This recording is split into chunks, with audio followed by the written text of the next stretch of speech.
The HFY Council of Seven had a saying, older than their written history. When the pale ones go quiet, the galaxy breathes again. They had been breathing for 240 years.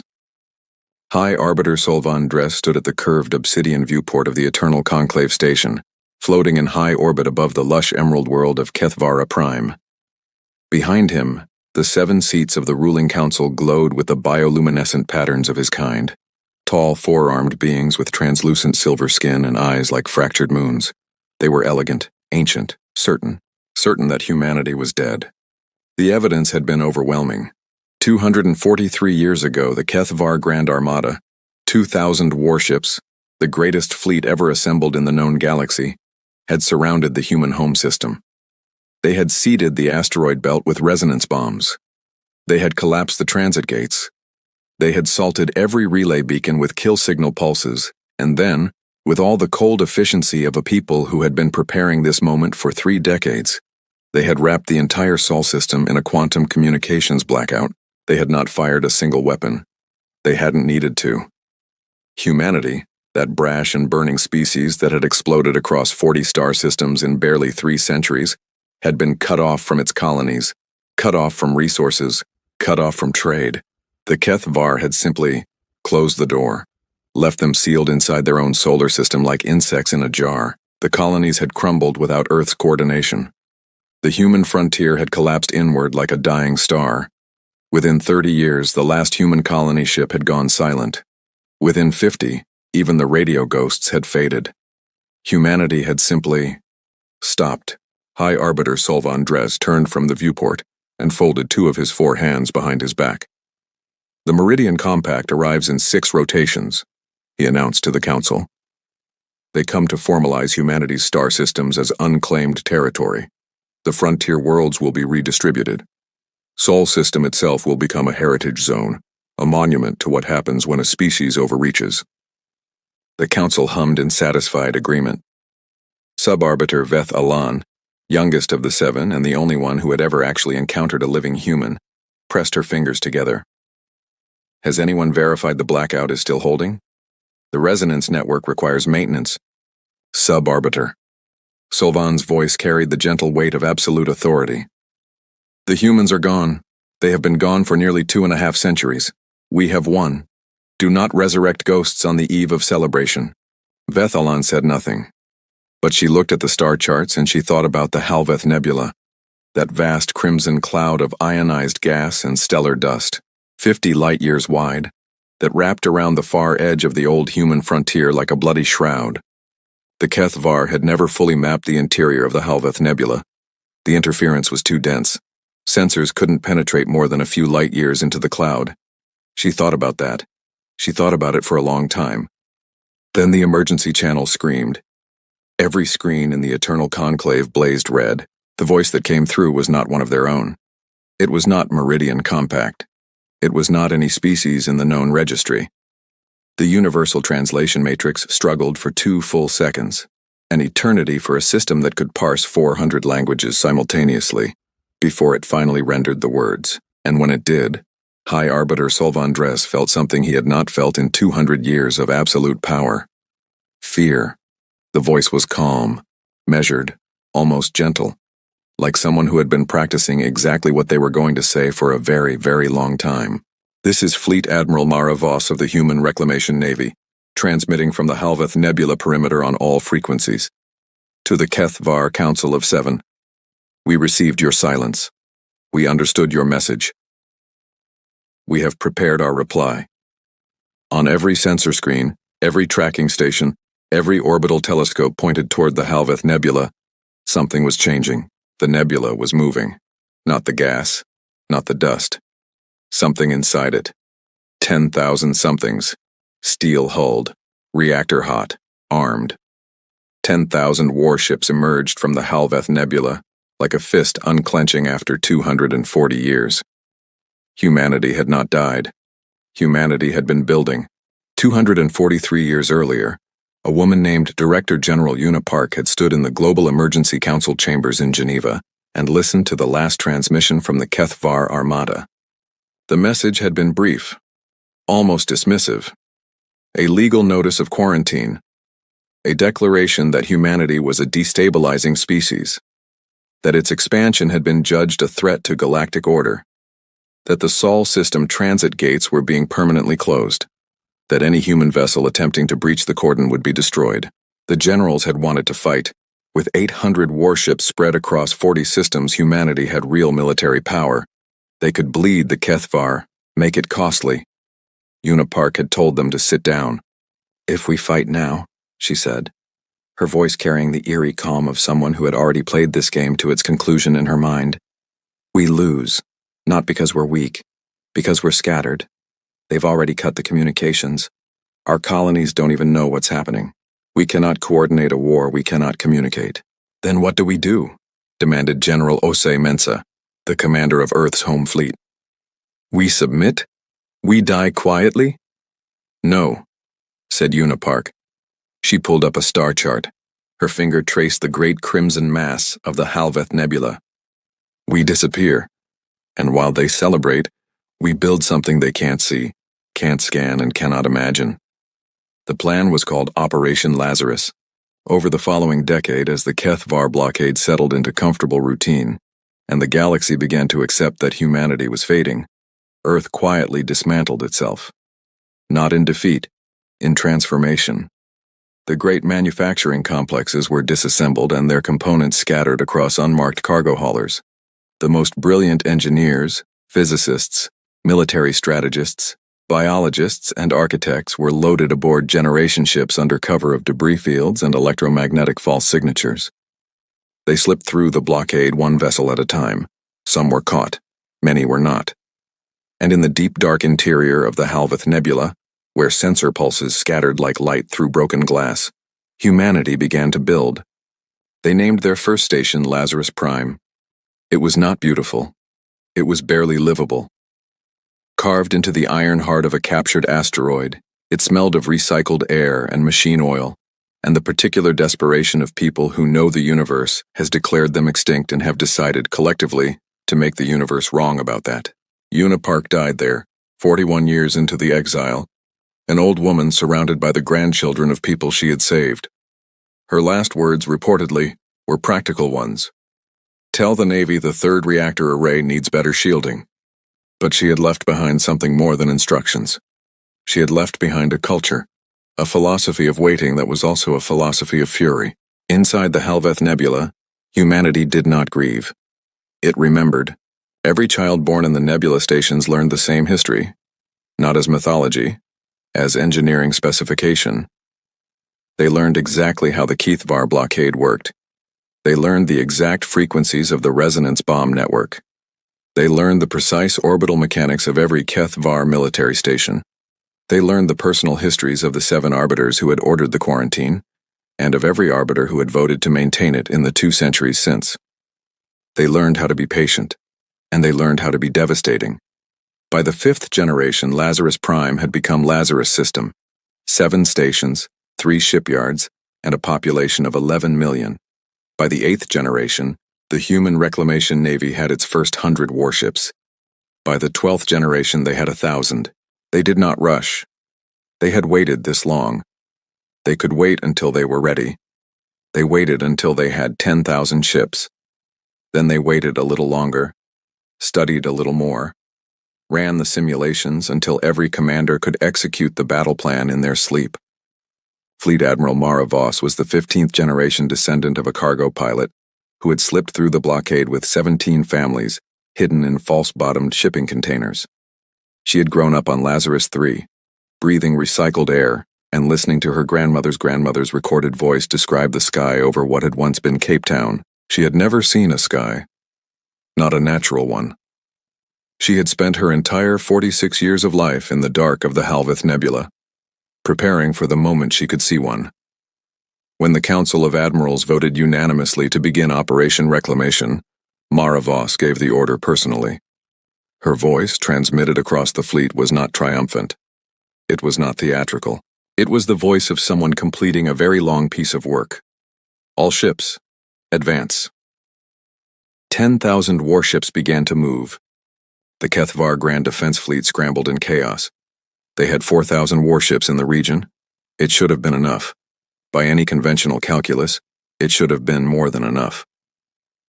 The Kethvar had spent 2.5 centuries refining their military technology, upgrading their weapon systems, training new generations of commanders.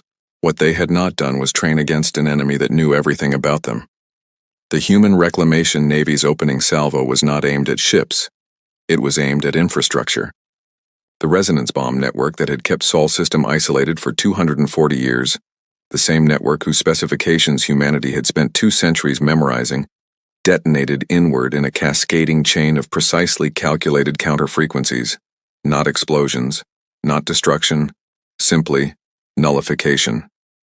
The bombs canceled each other out, one by one, like dominoes falling in a sequence that had been planned in a classroom on Lazarus 3 by a 17-year-old military engineering student 30 years ago. The blockade fell in 11 minutes. Kethvar Fleet Admiral Rin Tassak watched his sensor displays with the specific horror of a commander who has just realized that everything he knows is wrong. The human ships were not fighting the way the tactical models predicted. They were not charging in emotional human fury, guns blazing. They were surgical, methodical, every move accounted for.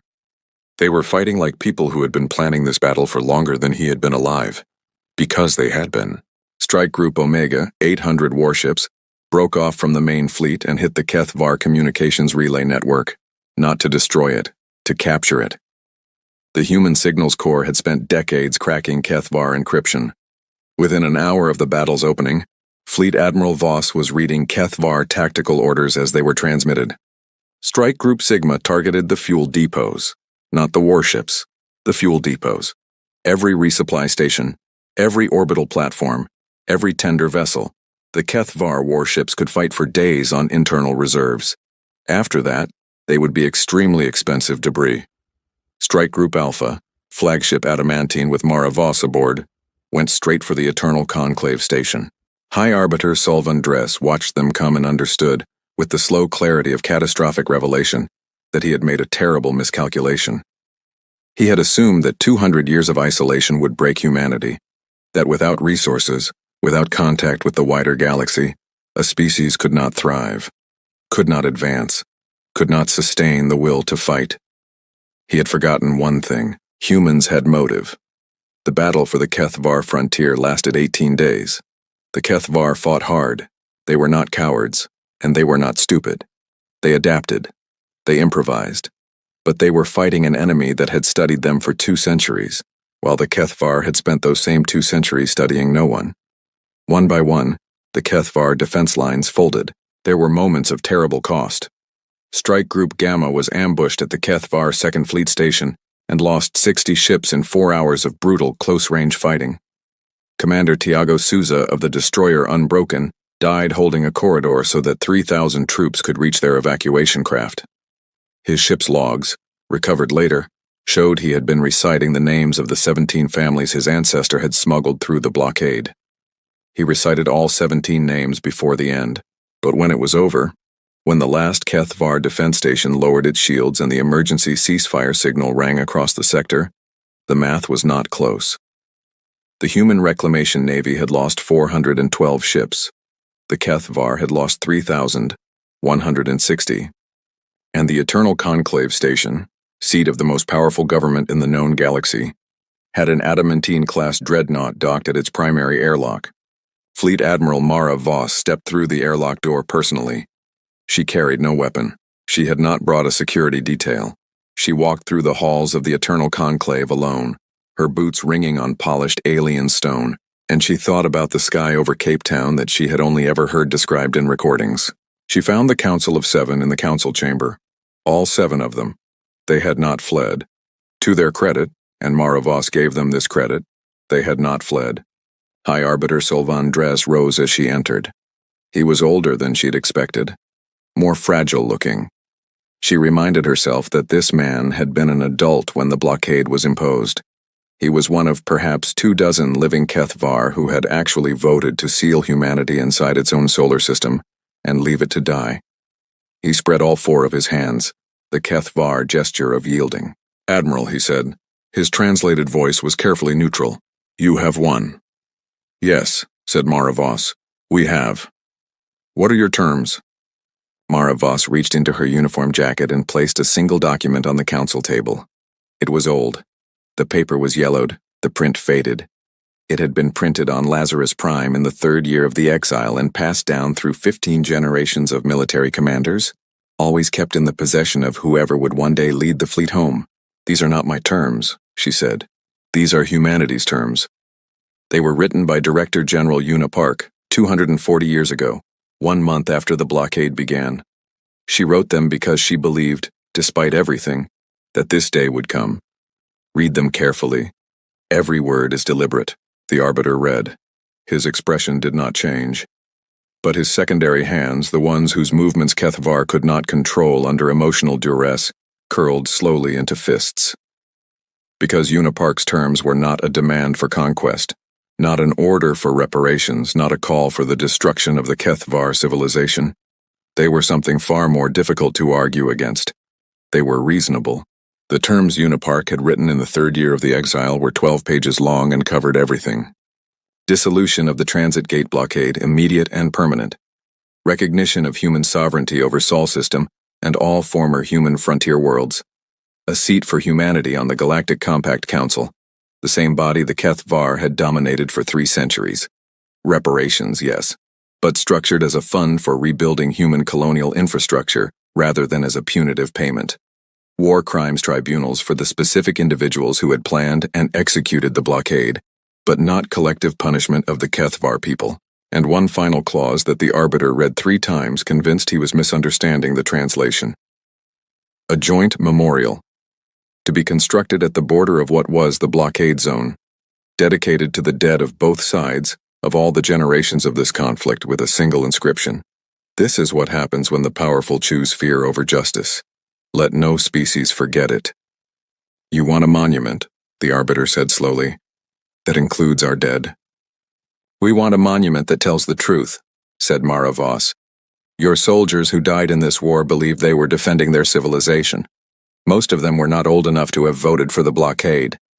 The monument is for them too. The crime belonged to governments, not to people."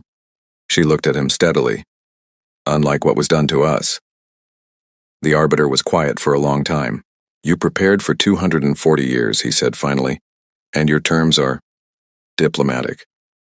"We prepared for 240 years, said Mara Voss, "which is exactly why our terms can afford to be. We do not need revenge. We have already won everything that matters. What we need now is a galaxy that won't do this again." She gathered the document from the table. "You have 72 hours to sign. If you don't, we resume operations, but I think you'll sign." She paused at the door. Sub-Arbiter Veth Alan, she should be at the table for these discussions. She was the only one who looked at a star chart and wondered. That kind of instinct is worth preserving. Then Fleet Admiral Mara Voss walked back to her ship. The Kethvar signed in 31 hours. 3 months later, the transit gate at the edge of Sol system opened for the first time in 243 years. Mara Voss's fleet came through first, not in battle formation, but in the old way, the civilian way, ships spread wide and running lights blazing. The way humanity had once crossed space when it still believed the galaxy was open to it. She stood at the viewport of the Adamantine as they crossed into Sol system and saw, for the first time in her life, a sun. Not a nebula star. Not the dim filtered glow that leaked through the Halveth gas clouds. A real sun. Sol. Her people's son. Her second-in-command, Captain James Afalabi, whose family had been among the original evacuees, stood beside her and said nothing for several minutes. "Is that what yellow looks like?" he finally asked. "Apparently," said Mara Voss. Earth was not what the histories had promised. 240 years without the resource networks had taken their toll. The great cities were reduced. The population that remained, those who had not made it into the exile ships, had survived, but in a world scaled down, quieter, harder. They had not built fleets. They had not planned campaigns. They had simply endured, generation after generation, in the stubborn human way, tending what remained and waiting for something they were not even sure would come. When the fleet arrived, the people on the ground did not cheer immediately. They looked up at 10,000 ships filling the sky and, for one terrible moment, feared another blockade. Then the hailing frequency opened and a voice said, in Old English that any human would recognize, "This is Fleet Admiral Mara Voss. We're home. You don't have to be afraid anymore. We're bringing everyone home." The cheering started at the coast of what had been called Cape Town. It spread north and east and west and didn't stop for 3 days. Later, years later, when the rebuilding was well underway and the memorial at the old blockade boundary had been constructed, and the first joint human Keth-Var diplomatic missions were beginning to change the texture of galactic politics, a historian asked Fleet Admiral Voss what she thought had been humanity's true weapon. Not the ships, not the planning. The deeper thing, Mara Voss thought for a long time. Spite, she said at last. Not the ugly kind, the productive kind. The kind that says, you can shut us out, cut us off, leave us in the dark, and we will use every single second of that darkness to become something you can't stop. That's not hatred, that's just humans being humans. She smiled then. A small, satisfied smile. We're very good at it.